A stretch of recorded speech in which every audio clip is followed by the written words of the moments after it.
Hello, everyone, and welcome to the Economics Design Podcast. My name is Ari Kimmelman. I'm a research analyst with Economics Design. And today I'm very excited to be joined by my colleagues Gio Populo and Sasha Ulitsky to discuss their late due diligence report on the blockchain game Ascenders. Before we begin, Sasha and Gio, could you guys please briefly introduce yourselves? Hey guys, I'm Sasha. I'm head of DeFi at Economics Design and senior token economist leading the due diligence stream. Hey guys, I'm Gio. It's a pleasure to be here again with you, Ari and Sasha. I'm an associate consultant at Economics Design, and I work sideways with Sasha in the consulting department. Awesome. So I would like to start off the conversation today by giving a brief overview of the game Ascenders. Ascenders is a multiplayer, open-world action roleplay game. It is alien-themed and includes gameplay like exploration tasks, boss fights, battle and conquer missions, as well as gear crafting and refining. Players work to improve their weaponry, building capabilities, and attempt to conquer new territory. The game is also fully decentralized, meaning all items and resources come from and are owned by players. Resources within the game are traded on an in-game decentralized exchange, and we'll talk about that a little bit later, and the game relies on a dual token model, where the in-game cryptocurrency is supported by a third in-game non-cryptocurrency. There is also a banking system which allows premium resources to be lent and borrowed between players. For more information, I would recommend reading the white paper, although if you're short for time, the light paper is actually quite comprehensive. So to start off the conversation today, could you guys please provide an overview of the due diligence report you two wrote? Yeah, let me open up the conversation, Ari. And as we had in some conversations before, we see as economics design there is clearly a gap in Web3 world. Overall, people neglecting the view to get some external opinions on their token economies. So yeah, people are obsessed with quality of code and auditing the code, but nobody is looking how token economy is compiled, and that's why we're having with Gio this evangelism and mission to educate people a bit and show what it actually means. And Gio, over to you. Just describe how we cover it and on a Ascenders example. Yeah, so as Sasha was saying, like in this type of report, we have a specific goal that is to touch base on the most relevant information that the team gives in the documents. So specifically when we're talking about like a light due diligence, of course, that's like a very minimal analysis with public information. So there are a lot more to uncover, but we basically, when we look at light due diligence, we try to cover like main areas of the project. So the context, what are the value flows for each major mechanic in the ecosystem, try to identify like economic agents and what are the interests for each one of them.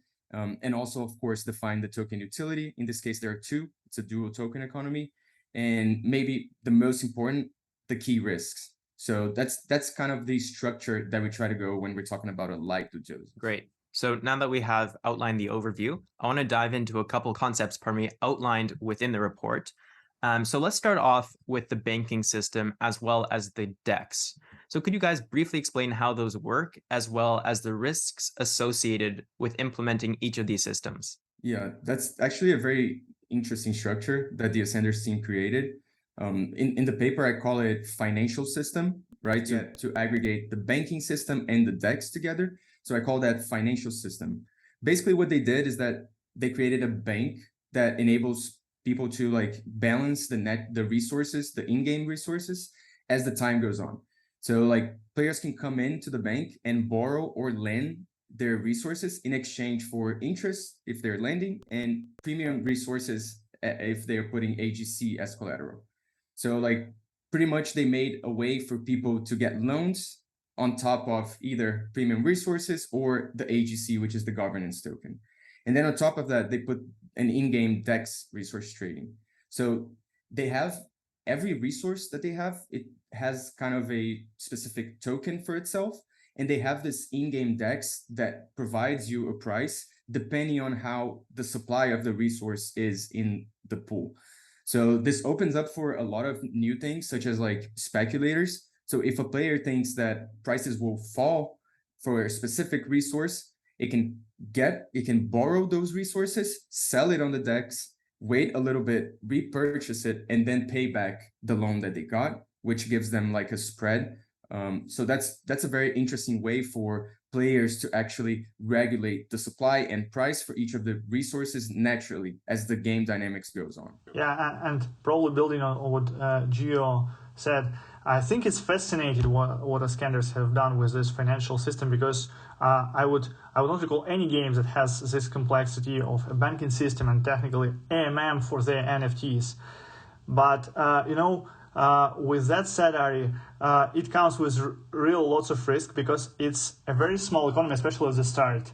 It's a closed economy, and such things like AMMs will provide you a big ability to move prices and affect those prices. And compiled with a lending facility, it like opens doors for large value extraction opportunities. I would say, yeah, like what Gio described. Technically, you can do shorting. And shorting, you would not expect from typical player to know what short is. So borrowing one resource, selling it, and then waiting for the price goes down and then buying it back and making a profit on it. So this may attract really professional speculators that will ruin the whole game experience on the other hand. So while I'm fascinated that they added this to the game, and it will be interesting to see more games employing such more complex economic mechanisms, it would be interesting to follow how this develops and affects as gamers. Yeah, I think that's very well said. And I agree with your characterization there. I do think that when we have these professionals come in who are looking to short or manipulate the economy in some way, one of the issues is if they do something that's wrong for the entire ecosystem, it's typically the gamers who are not looking for this competitive edge in the market who end up getting hurt the most. Especially if we don't have that large of the network effects within the games, these issues can become a lot more apparent faster. So I think that's a very good take on the situation. I would like to move on to a different question, which has to do with the risks you guys identified within the report. So the question is, of the risks identified, which ones were the most significant? And assuming that those risks did in fact come to fruition, what would be the consequences of that? Yeah, that's a good question, and it builds on what we were talking about later, previously. So the speculation part is a financial risk that we have, but we have many others since it's a very clever and innovative way to like structure the game economy. So, for example, of course, we have to start at like the base level. So the Avalanche, as being the blockchain chosen to implement the game, has specific risks for the blockchain. So it's a relatively new blockchain compared to the others, like Ethereum, for example. So there will be many new updates and functionalities that are going to change in the future that can affect the functioning of the actual game. But looking at more specific risks of the economy, Ascender's economy, I think I would like to highlight two. So the first one is third-party applications, and the second one is governance. So for third-party applications, I think it's very clever that they open up for the community to develop those third-party apps, but this comes with a risk, right? Like if someone develops something that has malicious intent and has enough voting power to pass it through the DAO governance, this could be a big risk to the entire ecosystem and to all the other functionalities that they've developed so far. And the second one that is very relevant is governance. So they have this like delegated voting governance type, and over time, like the strongest guilds or players or group of players can really concentrate a lot of this voting power. So as the time goes on and as the game develops, the strongest guilds will probably have a lot of voting power and could dictate the governance decisions like on their own intents, right? So I see that as a real risk, but this can be controlled in a lot of ways to like reduce this concentration possibility. Maybe to add to Gio's words, especially in this governance area, I think Iskanders also has some sort of innovative feature is like bidding for votes. So they allow you to sell your own vote. That is interesting in itself, as someone may call it legalizing bribery. You might heard about curve wars where people are on the background trying to buy votes. So here it's allowed directly, and some people may say if it's still possible, why not to allow to monetize it? Why on the one hand you can say that, but making it legit makes it much easier, so it can become at scale. And another big problem can be it really increases risk for the platform itself. If you think that you're selling a vote on the blockchain, so you even don't know who is buying it and what's the intent of that person, so this can be really hurt the scandalous economy. And what alternatives they could do is probably tie somehow voting to the game participation, to really give the voice to players rather than just to holders and stakers.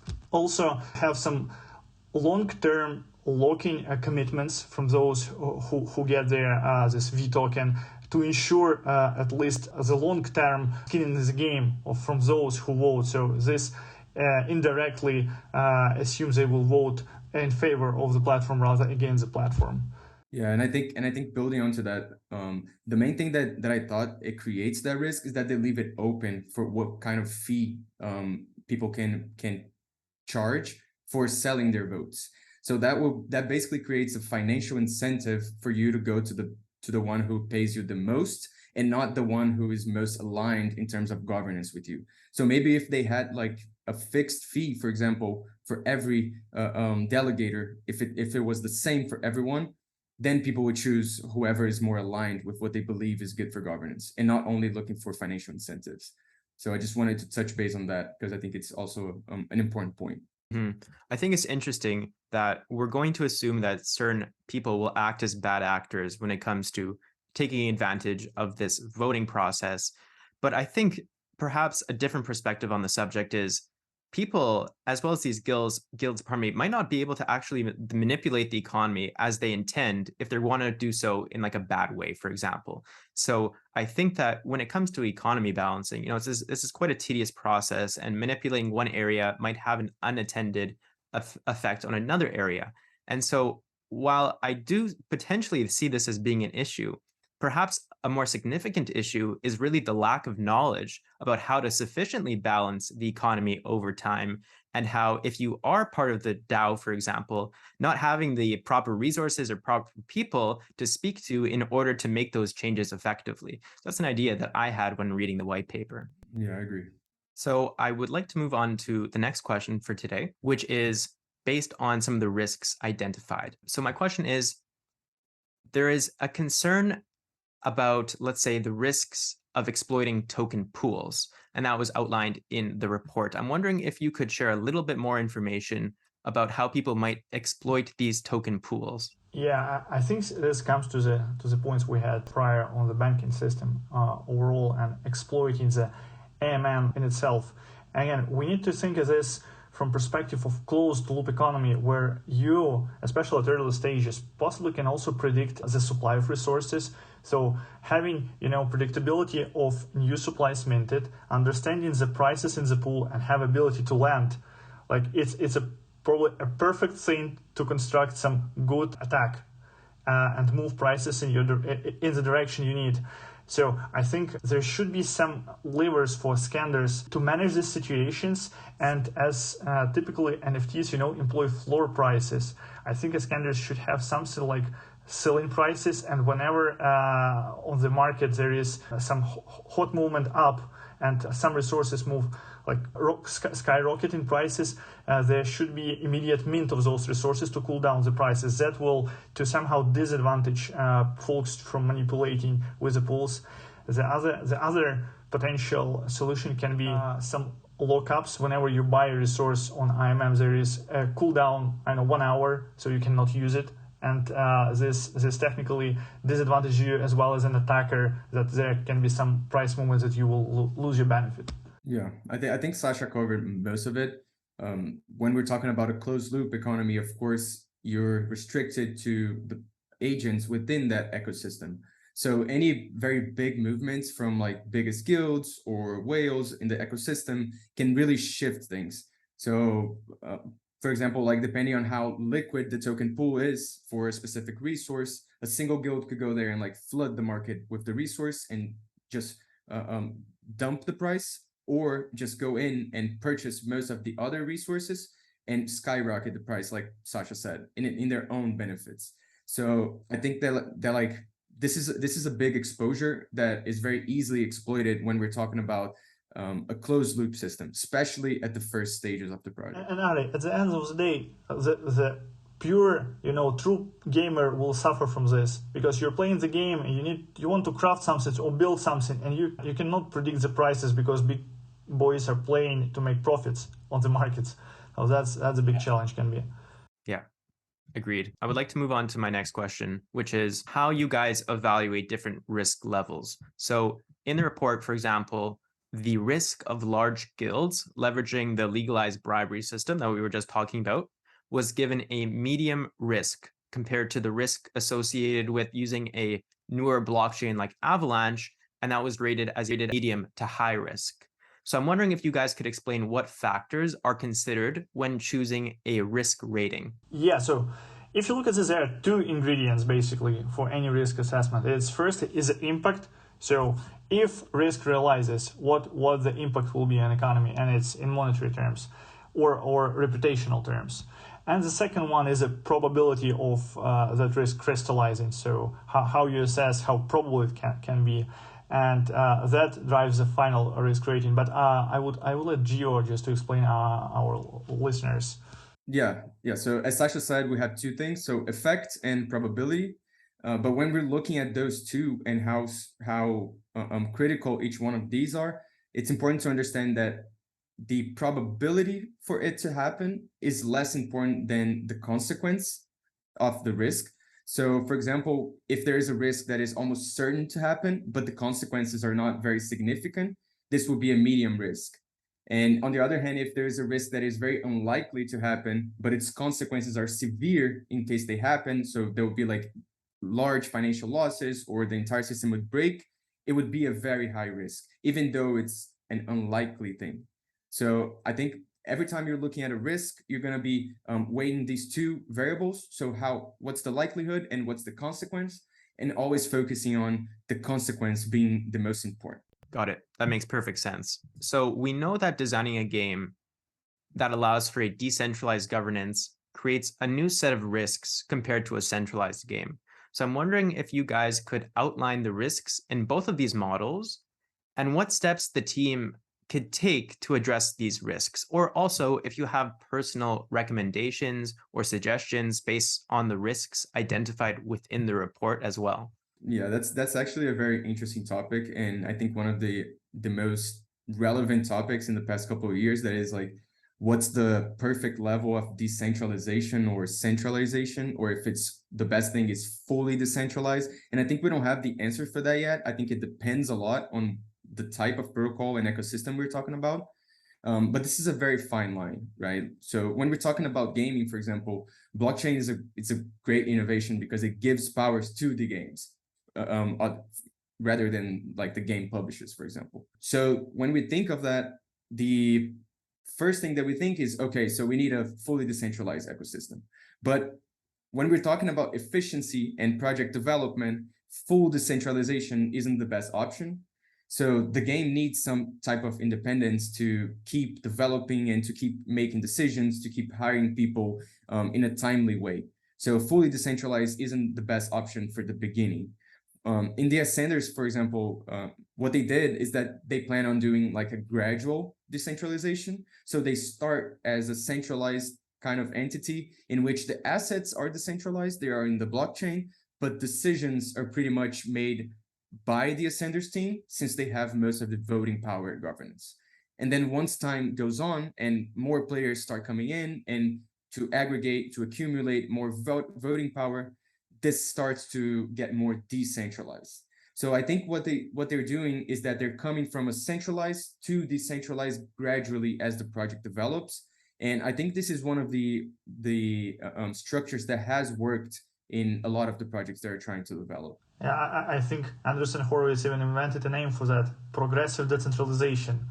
So yeah, I agree here. So that's probably the big dilemma, how you do it. And I agree, starting centralized and then gradually decentralized feels to be a proven model for now, not just for games, but overall. If you look at some of the best performers on the market, they are fairly centralized, though some are claimed to be decentralized. But if you look OpenSea, Xinfi, how they started, Uniswap, Polygon even, it is run as a centralized entity, and if you look at the concentration.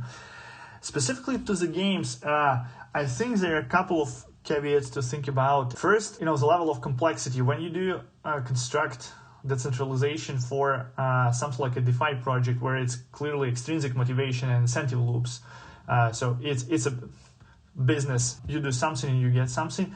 When you think about the games, it's a bit different. It has this intrinsic component that just alludes to fun, some emotions.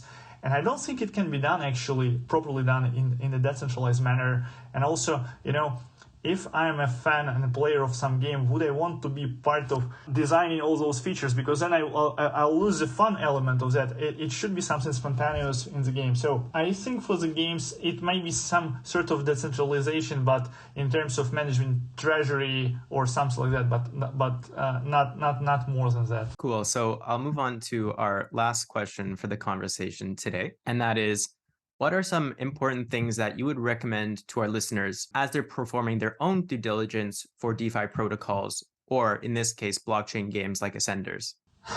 That's a provocative question, I would say. As I started, we're evangelizing for more professional due diligences, so I would actually not recommend anyone to do it like on your own. Better to push projects that you're interested in to get a professional due diligence from the other third party, and that will bring the whole space, to the next level. And communities also will be assured that it has been done with, skilled people with certain competencies, with viable methodologies and processes. So to identify and ensure that there are no risks that, if crystallized, hurt the community, or at least community aware of those risks. And I think you're right on spot. I think when we think of auditing nowadays, especially for crypto projects, we think of smart contract auditing. That's kind of like a requirement for every project. So they develop the project, make the smart contracts, and the second thing that they do is we need an audit. But for the economic part, no one really gives the attention it should. And then we see like disasters like Terra Luna that didn't have any smart contract exploits, but still broke down like billions of dollars in like a matter of hours just because they had really bad economic principles. And to complete the question of about blockchain gaming, I think that the biggest suggestion is for players to choose a game like a game and not like an investment. So we see that decision making today, especially for crypto gaming, blockchain gaming, is people do a lot of math on like how much I have to pay, and then how long I'm going to take to get my return back, and then how much can I profit. But I think that's just the wrong way to do it. And a lot of projects that focus on that when designing the economy just become disasters, because you need more people coming in to pay for people who are already in the ecosystem. So I think the biggest suggestion is for the decision making to be made the same way you choose to play a game. So if you're good at the game, you think it's fun, and then the financial incentives will come as a consequence once you do well, but not as the primary reason for why you joined the game. So never look at this as an investment, and more as like a game that you own your things, and maybe you can earn some returns from that. Yeah, game should be for fun, not for making money. Exactly. As that's already an investment or a job for someone. Yeah. Okay. And I also would like to add to that, for people who are interested in learning about DeFi protocols as well as blockchain games, take the time to read the white paper and read it slowly. Read it with intention, because lots of the time it's very easy to skim through a document, not pay attention to the details. But at the end of the day, it's typically these details which can be the difference between a successful project and not a successful project. So always being patient and doing more investigation than you want to is always an important step in order to feel confident in the knowledge that you do have. And additionally, listening to third parties who perform their own due diligence to have another opinion on the matter is very important. So that concludes our conversation for today. Thank you both for joining me on the conversation. Thanks for inviting us.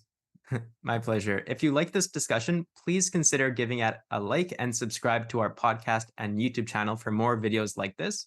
If there's a specific topic you would like to hear, please let us know in the comments or by sending a message in the Economics Design Discord chat. Thanks, everyone.